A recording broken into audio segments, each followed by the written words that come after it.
You did it all in that match with QT Marshall. We went for it. Yeah. You did. So barbed wire bat, barbed wire. Real barbed wire, by the way.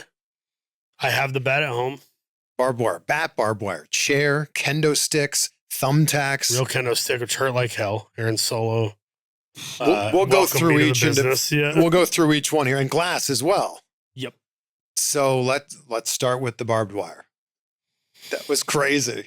Hit me in the stomach, but my shirt caught it. Didn't feel it that much at all. And then rolled on my back, felt that a little bit, had some cuts on my back, and then was trying to roll it into my face. And I was like, he didn't stay long. He knew better than to keep it on there long. But there'll be people watching this going, I know he said real barbed wire, but we know it's not real barbed wire, right? No, it is, because when the prop guy hands it to me backstage, I grabbed it like it was a toy and I cut my hand immediately. I was bleeding immediately. I'm not even kidding. It was scary. Not scary because I knew QT's so good. I knew we would go somewhere with it, but he's a safe worker still, even in a dangerous match. And then the table setup, I had planned to.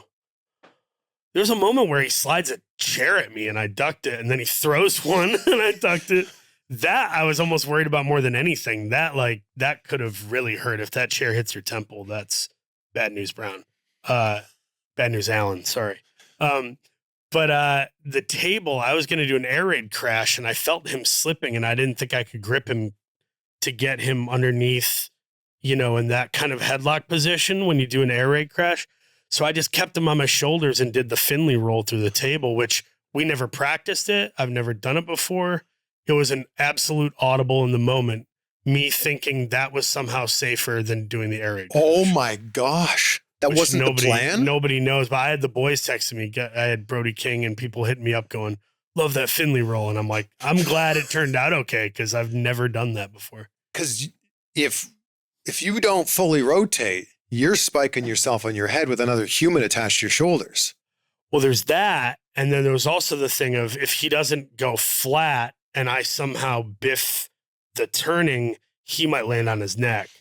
But I just felt the center of his weight on the middle of my back. And I'm like, okay, so long as I do a somersault, I can get hurt from this, hopefully. Oh my God. And we're both fine. Obviously we're fine. How about the thumbtacks? Oh man. First off, that kendo stick hurt like hell. Kendo sticks the only way to fake a kendo stick is for a guy to hit you very lightly. And nobody does that because they know it's not going to be, you can't sell that. Because the great thing about the kendo stick is the sound. Yes. At least on the back or the head. So if you just hit someone lightly, there's no sound and it doesn't look good. So you need the sound. Yep. So that hurt a lot. The thumbtacks, I didn't even feel. The thumbtacks were my idea. QT's like, they're all like, are you sure you want to do this? I'm like, yeah, I'm going to be doing this in the match. Just wait. And, but when I poured out the thumbtacks, I didn't pour them out in the middle of the ring, which I should have because that's the softest, bounciest part of the ring.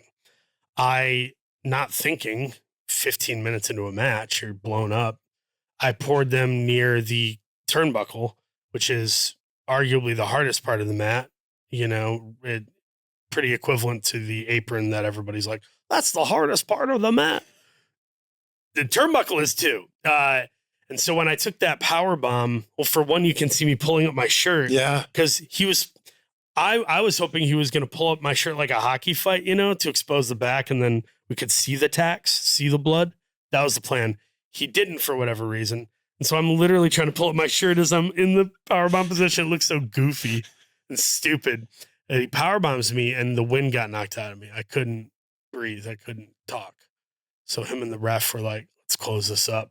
And then he didn't want to get thumbtacks in his hands or body. So you see him roll me up with my legs, but it was weak. So I could kick out easily. And then I was trying to set something up in the corner. And of course he hits me in the ball bag and got me with the diamond cutter, which was more offensive because I'm dear friends with Diamond Dallas Page. But not just a diamond cutter. Not just a diamond cutter. Yeah. A diamond cutter onto a table with glass on it. Yep.